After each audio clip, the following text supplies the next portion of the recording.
Hi, my name is Kristi Borge, and I am a teacher at Polaris School, and I am the 2021 Montana Teacher of the Year. So I am a fourth-generation Montanan, and I earned my bachelor's degree in elementary education from Montana State University in Bozeman. This is my 10th year teaching, but my 6th year here in Polaris at the one-room school. Upon graduation, I worked as an aide at Whittier School in Bozeman, and then I got a full-time position at Montfortin School, teaching middle school language arts and social studies. And I was there for 4 years until my husband and I decided to make a big move and come out to Polaris. And now I've been teaching kindergarten through 8th grade in the one-room school for the last 6 years.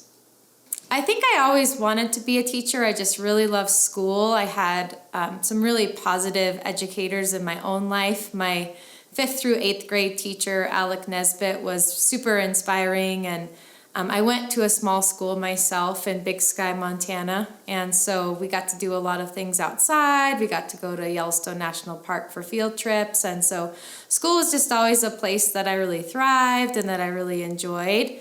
And then actually in high school, I decided that maybe teachers didn't make enough money, and so I was going to major in psychology. And so I actually started off as a psychology major, and then my freshman year, I just kind of had a catharsis and realized, you know what, I do really want to be a teacher. I think that's what really suits me, and so I changed my major halfway through my freshman year and was so glad to stick with that.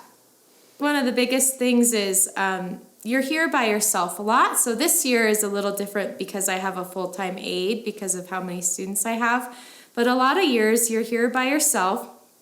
If something breaks in the school, I can't just call a handyman to come. So when I get here in the morning, I shovel the walk and I answer the phones, and you're basically the secretary, the counselor, the principal, the maintenance person, all in one. I mow the lawn in the summertime. If something breaks, I've got to call the electrician or call the power company. And so you just don't have that infrastructure of a bigger school. You don't have a technology person down the hall that you can walk your computer to if the internet's not working. So you just have to be super flexible, and you spend a lot of time. I mean, you can imagine I have 7 grade levels, so that's 7 math lessons, 7 reading lessons times 5. So the lesson planning takes a long time. You don't get any preparatory time, so I do spend a lot of hours after school usually, just trying to get everything prepared for all those different grade levels. And you can be sitting there teaching your 7th grader how to simplify equations, and then you go with your 5th graders and they're adding fractions, and then you go with your kindergartner and he's adding and subtracting to 10. So you have to kind of stay, it makes you stay really flexible and dynamic, but there's a lot of moving parts. And to keep the students, where they need to be and make sure they're getting their grade level lessons, it's a really complex planning process. So even if you only have, 7 or 8 students, if you've got 4 grade levels, then it's a lot of planning and preparation without any prep time. So I think that's one of the biggest challenges. You're definitely isolated, and the pay is much lower in rural settings. These rural school districts don't have consistent funding like bigger districts do, so I took a huge pay cut to come here. I have my master's degree, but there's no salary schedule for rural school teachers. So that's definitely something. And then there's a lot of turnover. So for me, my husband and I are really tied into the community, and we're here to stay, and that's a real blessing. But I think when I see some of these other schools and other surroundings, young teachers out of college aren't necessarily drawn to teaching in a rural area in a one-room school because the pay's less, because housing is an issue. So, for me, I have kind of a unique case in that now we're ingrained in the community and we're here to stay for a long time. But rural schools in general struggle with teacher retention because the teaching load is high, the pay is lower, and there's oftentimes not the resources and housing available for people. Oh, it's a huge honor. It's definitely a total surprise. I feel like I'm kind of in my own little bubble here. So to be selected was completely and utterly surprising. I've just had so many mentor teachers that I think deserve that award much more than I do. And so it's hard to feel worthy of such a title, and it definitely makes you feel like you have to really perform and and be fantastic. But I think it really does call on the hard work of all these other multi-grade teachers around the state. I think it's really little known to people. I know when I was teaching in a bigger district, I did not realize there are 63 one-room schools in operation in Montana, and that's more than any other state in the nation. And I have been able to network with all of these other teachers, and they are just doing incredible work. For my master's thesis, I actually went to 3 different rural schools, and I interviewed and observed 3 of the teachers.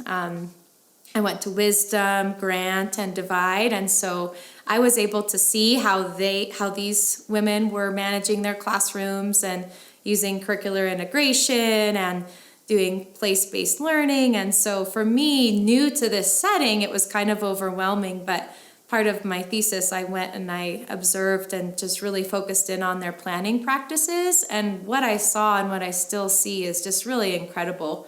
And so there's this whole network of us really doing really fantastic work with our students, and we're able to collaborate. So my school is part of the Montana Small Schools Alliance, and that has been a real huge help for my school as well as other schools, because it's our network of professional development, and it's how I can feel connected with other teachers even though they're at 60 miles away or further. And so that's been really, really nice. And then just Beaverhead County alone, we operate under Linda Marsh. She's our county superintendent. She's actually the one who nominated me and who does our teacher observations and evaluations. And so she really creates this atmosphere where we're really collaborating together. In normal years, the rural schools in Beaverhead County get together and we put on rural school basketball and science fair and track and health fairs. And so we're able to do a lot of collaboration even though we're miles apart. So one of the projects that I've picked to make a priority for me in this role is how to figure out how to get counseling services to our small schools. And so right now I'm collaborating with the Montana Safe Schools Center. They're part of University of Montana. And so we are actually piloting a rural telehealth counseling program. And so what that will look like is my students will be able to receive time with counseling interns at University of Montana and get that one-on-one time over Zoom. And so, here again, I'm by myself. I don't have a counseling degree. We do get counseling training once a year as part of our accreditation, but I just see students who need more than what I can offer them. And a lot of times in these rural areas, you don't have access to those services, or you have to drive an hour or more for children to get time one-on-one with a counselor. So I think that's a really big need. For our rural students especially. So I'm really excited about this project. We'll actually be starting the counseling services pretty soon here. We've gone through the referral process and everything. And so I really hope that that's something that can be expanded to our other rural schools. So that's definitely an issue that's super important to me, just because I think, especially with COVID, it's highlighted just the need for students and their social emotional learning. That has to be a priority before you can expect them to perform academically, but we just have limited resources in these rural areas. These schools are made possible by community members and volunteers. So, I have 7 grade levels, but I have a retired teacher who's my morning aide, and she's so much more than an aide. I'm able to have her teach different grade level lessons and support. Her name's Phyllis Layden, and she's been teaching for longer than I've been alive. And so even though we are really isolated, we support one another, and I just really appreciate having those people around to help. I have one of my parents, Sarah Miller, is being an aide this year, and so you have a lot on your plate, but you can, reach out and get help from others. And then, yeah, I just, I don't think what I do is anything more special than a lot of these other rural school teachers.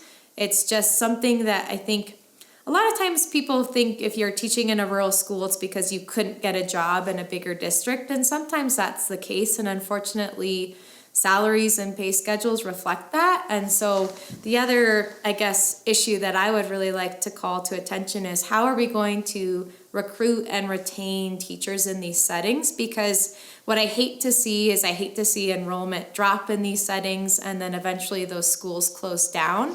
And a lot of times rural schools are the cornerstone of their communities. It's the meeting place, the community gathering place. And so I do worry about the future of some of our rural schools, especially in the ranching communities where maybe they used to have a lot of families working on a ranch, but now the ranch is sold, and so they don't have all these families and students. And so a big goal of mine is to kind of preserve these settings. And in doing so, people have to want to send their children to these schools in order to keep them running because they really are truly so special.